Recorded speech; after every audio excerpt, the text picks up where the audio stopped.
Okay then, let's get down to it. This is it video number 1? It'll probably come under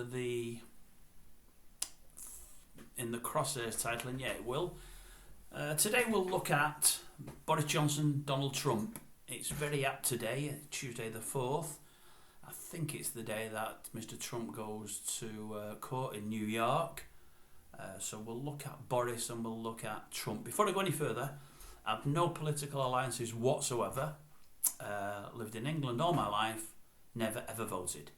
A lot of people won't understand that, but I've never ever voted. I don't really like any politicians. There's very, very, very few I believe. In fact, I'll give you an idea as to how bad I am and how off kilter I am. There's one politician from many, many, many years ago that I really liked. This shows you how honest this is going to be. I'm going to tell you it is, and many of you will take a collective sigh. I used to like, but I will explain why, Cyril Smith. We all know about Cyril Smith now. I mean, many thought he was strange as it was. He was probably 6'4", 6'5", a massively, massively overweight fellow, very much over the top personality. And we've heard since he's died what awful things he got up to, and I mean they were awful and I don't condone them whatsoever, but the reason I like Cyril Smith was he always seemed to me to be a straight talker. He always seemed to me to be somebody that cared about people. And the thing is, in my first job when I was 17, I worked with a couple of people that were from Rochdale. Cyril Smith was obviously from Rochdale, probably the most well-known MP ever from Rochdale, definitely now he is anyway, because of the things he did get up to, which we won't go into, but they were horrendous. But these guys worked in Rochdale. One of them was my boss, one of them was a fellow worker, and they loved him. They absolutely loved Cyril, and the reason they loved him was he really, really looked after his constituents. When I say constituents, I mean the older people within the borough.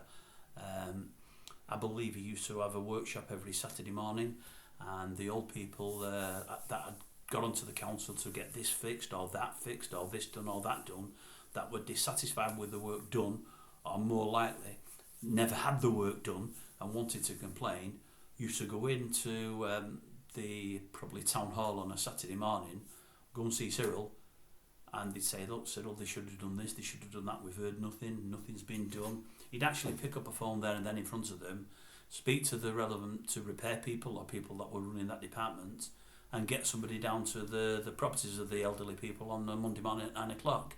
And the jobs would get done. He was absolutely fantastic looking after the elderly. I mean, we have heard many things since about many people that do these horrible things, like your Jimmy Saviles and all these people, that have another side to them where they try to look after people or raise money for people or so on and so forth. And it's thought that they trade one off against the other. They're doing something absolutely horrendous and they know that they are. And to try to make them feel better or seen in a better light or to give them the option of forgiving themselves for what they've done, they try to do good. And Cyril, that's what Cyril Smith did. So for the elderly it was great. For many of the young kiddies of the borough, I think it was young kiddies, he was horrendous. And you know, anyway, that tells you about me with politics.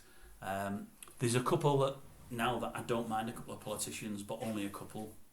But I've never voted for anybody. I probably would say I come from a Labour background. I mean, my nana who I looked up to very, very much, I think was staunch Labour, but I've never ever voted. I don't trust anyone, I don't believe in anyone. And on that note, we go to Donald Trump and Boris Johnson. We'll go with Boris first, because I've got something at the end of this that I think will help Donald in his trial. I think it'll be fantastic for him. It's an avenue that I don't think they've pursued. But Boris is in massive trouble for all the Partygate and so on and so forth, and I think he's going to get away with it because politicians tend to, and he really, really tends to. I mean, they call Donald the Teflon Don. I think Boris is very, very Teflon as well. I mean, when he sat in front of the committee on the other week and they're really having a go at him and digging deep and he's got nowhere to go, he actually laughs in their faces. He does that with regularity. He just begins to chuckle and to laugh, and when he's accused of things he's accused of and to laugh at his accusers, I think it's shocking. But he's no doubt going to get away with things, and I will say this, I mean, he had a really, really difficult time with the lockdowns and whatever else, and whether he'd have been running the country or Starmer or whoever it may have been, they were going to have horrendous times. They were going to be great in some people's eyes and awful in other people's. But to flaunt what they flaunted, when people have died and, not been able to see loved ones as they were dying and so on and so forth, it's just horrendous. I mean, I felt really sorry for Boris when he COVID himself. I think for a day or two there he was on the edge of death himself, and I wanted him to pull through. He did. But what I look at is the doctors and nurses who got hundreds of thousands of people through COVID at that time. Many of them died themselves. They carried on going into work under horrendous conditions, 12, 14, 16-hour shifts with all that PPE on, the masks and so on and so forth. It must have been soul destroying. It must have been awful. They weren't paid enough for what they did. They're trying to get money now and it's not going as well as it should. They deserve everything that we can give them. They've always looked after us, but through those times they really, really did. When many of the colleagues were dying, they kept going in, doing shifts and so on and so forth. And, I would suggest that many doctors and nurses died because of us that never kept to the protocols that the government was saying we should keep to. I think many, many people flouted the COVID procedures and caught COVID, had it really bad, then went into hospitals, and doctors and nurses have picked it up and died themselves, treating people that really didn't do as they were told. But the biggest crime throughout this is Boris, the man at the head of everything, the man at the top that was giving out these rules, wasn't living to them himself. I don't know, I can't remember whether the parties were before he got really, really ill. If they were, it's horrendous. You could almost say he deserved to get ill, but it's horrendous if they were. If they weren't, it's possibly even more so, because after him nearly dying of the disease and seeing what the doctors and nurses had done on his behalf, he should have come out of there and thought to himself, well, today I changed, today I live by the rules that we're putting out there. I'm really rigid on it myself now because everybody else has got to be. He's known when they've been doing wrong. I mean, to meet 20 people and say you're only meeting them to congratulate him for his birthday and they were at the ends of meetings or whatever it may have been anyway, is absolute rubbish. And they didn't need even to have all these meetings. They're getting all the workforce throughout Britain to work from home, work on Zoom and so on and so forth. These committees could have done that. It's horrendous. It's absolutely horrendous. And if he had anything about him, he'd hold his hands up and say, look, I made lots and lots of mistakes. I did mislead you. I know I misled you. Do to me what you will. And hope, from his point of view, the British may, just may, have after a time of calling him and maybe knocking him outside politics for 2 or 3 years, may have welcomed him back, should I say. But to do what he's done, he deserves to be thrown out of politics, but I'm sure he won't be. I'm absolutely sure he won't be. But I think what he's done's horrendous. And I think the fact that he nearly died of it himself and he's had doctors and nurses looking after him and so on and so forth, and it's just awful. But I think he's going to get away with it. My view is he shouldn't, but I'm pretty sure he will. Boris always tends to get away with it. On to the Don. Oh, the Don.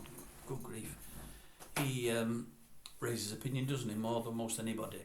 Well, just a very little one for the Don. I don't think what the Don's done is as bad as what Boris has done. He's probably flouted some laws and done something he shouldn't have done, but that's all about finances. Finances aren't as important about people's lives, I don't think.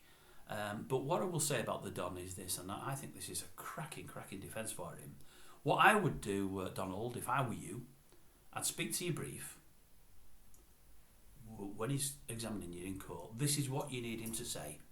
Because I believe what you've done is, I believe, if what I'm reading is correct, you've been with old Stormy. Is it Stormzy? No, Stormzy's a singer, isn't it? Stormy. You've been with old Stormy, and you've paid her off a bit of hush money, or so they say. I obviously don't know whether that's true or not, but so they say. And the hush money's gone through a business account, and it should have gone through personal. Very naughty, Boris.